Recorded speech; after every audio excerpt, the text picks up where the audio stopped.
യുഗാന്തരങ്ങളിലൂടെ മനുഷ്യൻ തനിക്കപ്പുറത്തുള്ള ഭൗതിക ശ്രേയസ്സിനപ്പുറത്തുള്ള സത്യം, ഉണ്മ, ദൈവം, അനന്തത എന്നിവയെക്കുറിച്ച് അന്വേഷിച്ചു കൊണ്ടിരുന്നു.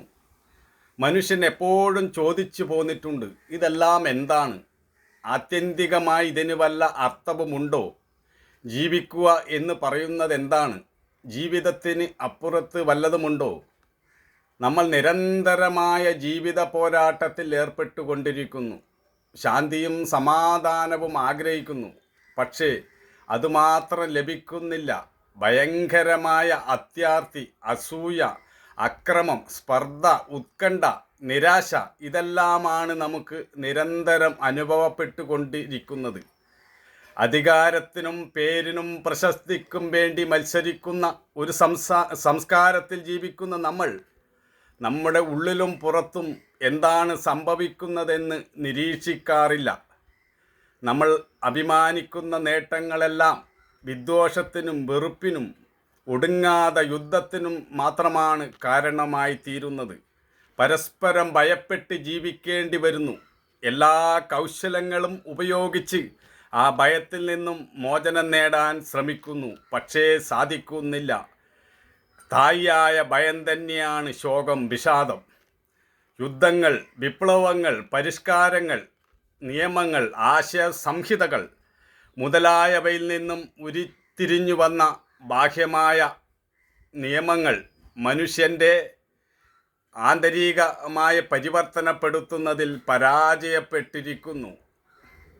അത്യന്തം വിവത്സമായ ഒരു ലോകത്ത് ജീവിക്കുന്ന ഒരു വ്യക്തി എന്ന നിലയിൽ, മനുഷ്യനെന്ന നിലയിൽ നാം നമ്മോട് തന്നെ ചോദിച്ചു നോക്കുക, വിദ്വേഷവും വെറുപ്പും ഭയവുമില്ലാതെ ഒരു ലോകം നമുക്ക് സൃഷ്ടിക്കാൻ കഴിയുമോ? ശാന്തിയോടും സമാധാനത്തോടും കൂടി നമുക്ക് ജീവിക്കാൻ കഴിയുമോ? തീർച്ചയായും കഴിയും. നാം ഒരു വ്യക്തി എന്ന നിലയിൽ, മനുഷ്യരെന്ന നിലയിൽ ഈ ലോകത്തിൻ്റെ ഏതൊരു കോണിൽ ജീവിച്ചാലും ഏതൊരു സംസ്കാരവുമായി ബന്ധപ്പെട്ടാലും ഈ ലോകത്തിൽ ഉണ്ടാകുന്ന എല്ലാ പ്രശ്നത്തിൻ്റെയും ഉത്തരവാദിത്തം നമുക്കാണ് എന്ന് ഓരോരുത്തരും അംഗീകരിച്ചെങ്കിൽ മാത്രമേ നമ്മുടെ ഇപ്പോഴത്തെ അവസ്ഥയിൽ നിന്നും ശാന്തിയും സമാധാനവും നിറഞ്ഞ ഒരു ലോകം നമുക്ക് കെട്ടിപ്പടുക്കുവാൻ സാധിക്കുകയുള്ളൂ. നമ്മൾ ജാതി മത വർഗ ചിന്തകൾക്കപ്പുറം മാനവ മൂല്യങ്ങളെ ഉയർത്തിപ്പിടിച്ചുകൊണ്ട് മുന്നോട്ട് പോകണം.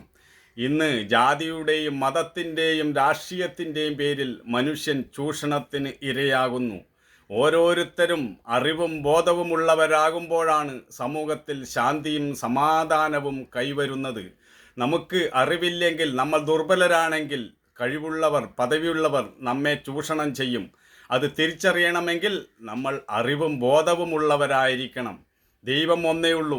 ഈ ലോകത്ത് പല ദൈവങ്ങളൊന്നുമില്ല. മതങ്ങൾ പലതുണ്ടാകാം. പക്ഷേ എല്ലാ മതങ്ങളുടെയും ലക്ഷ്യം മനുഷ്യനെ ശാന്തിയിലേക്കും സമാധാനത്തിലേക്കും നയിക്കുക എന്നതാണ്. ഈ ഇൻ്റർനെറ്റ് യുഗത്തിലും ദൈവം പലതുണ്ടെന്ന് പറഞ്ഞ് തമ്മിലടിക്കുന്നവർ വിഡ്ഢികളല്ലാതെ മറ്റെന്താണ്? നമ്മൾ ശ്വസിക്കുന്ന വായു പലതാണോ? നമ്മൾ കുടിക്കുന്ന വെള്ളം പലതാണോ? നമ്മൾ ജീവിക്കുന്ന ഭൂമി പലതാണോ?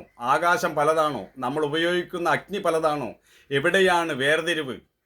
നമ്മൾ ഒരു കടയിൽ നിന്ന് അരി വാങ്ങിക്കൊണ്ട് പോയിട്ട് ഹിന്ദുവും മുസൽമാനും ക്രിസ്ത്യാനിയും കഴിക്കുന്നു. അതിനുശേഷം ജാതിയുടെയും മതത്തിൻ്റെയും പേര് തമ്മിലടിക്കുന്നു. ഇതെന്തൊരു വിചിത്രമാണ്! എങ്ങനെ ദൈവം പലതുണ്ടാവും? അങ്ങനെ ദൈവം പലതുണ്ടെങ്കിൽ ആ ദൈവത്തിൽ വിശ്വസിക്കേണ്ട ആവശ്യമില്ല. ഈ പ്രപഞ്ചത്തിന് ഒരു വിശ്വബോധമുണ്ട്. അതിനെയാണ് ദൈവം എന്ന് പറയുന്നത്. അത് എല്ലാവരിലുമുണ്ട്. എല്ലാവരും അതുതന്നെയാണ്. ഇതാണ് ഉപനിഷത്ത് പറയുന്നത്. അപ്പോൾ ഞാനാണ് ദൈവത്തിൻ്റെ ആള് എന്നൊന്നും ആർക്കും അവകാശപ്പെടാൻ കഴിയില്ല. ഓരോരുത്തരും പൂർണ്ണനാകാൻ അവകാശപ്പെട്ടവനാണ്, പൂർണ്ണനാണ്. അവനിൽ ദൈവം നിറഞ്ഞിരിക്കുന്നു. അവൻ്റെ ഉള്ളിലും പുറത്തും ദൈവമുണ്ട്. എല്ലാവരിലും ദൈവത്തെ കണ്ട് ആരാധിക്കുകയും ബഹുമാനിക്കുകയും ചെയ്യുക. എല്ലാം സഞ്ചരിക്കുന്ന ക്ഷേത്രങ്ങളാണെന്ന് കാണുക, സഞ്ചരിക്കുന്ന പള്ളികളാണെന്ന് കാണുക. അപ്പോൾ നമ്മിൽ യാതൊരു വിധത്തിലുള്ള മതവിദ്വേഷവും ഉണ്ടാവില്ല. നമ്മുടെ സമൂഹത്തിലുണ്ടാകുന്ന ഈ അക്രമത്തിനും അനാചാരത്തിനും ഒക്കെ കാരണം നമ്മുടെ അറിവില്ലായ്മയാണ്. നമ്മളെ ഓരോരുത്തരും അറിവും ബോധവുമുള്ളവരായി തീരുക. അപ്പോൾ നമ്മെ ആർക്കും ചൂഷണം ചെയ്യാൻ കഴിയുകയില്ല. ഓരോ പൗരനും അവൻ്റെ അവകാശങ്ങളും അവൻ്റെ അധികാരങ്ങളും എല്ലാം തിരിച്ചറിഞ്ഞിരിക്കണം. നമ്മെ ആരെയും ചൂഷണം ചെയ്യാൻ അനുവദിക്കരുത്. ദൈവം എല്ലാവരിലുമുണ്ട്. ദൈവത്തിൻ്റെ പേരിലോ ജാതിയുടെ പേരിലോ മതത്തിൻ്റെ പേരിലോ മനുഷ്യനെ വേർതിരിക്കരുത്. അറിവും ബോധവുമുള്ള ഒരു ജനത അതാണ് ചെയ്യേണ്ടത്. അതാണ് നമുക്ക് ആവശ്യം. അതാണ് സമൂഹത്തിൽ ശാന്തിയും സമാധാനവും പുലരുവാനുള്ള വഴി.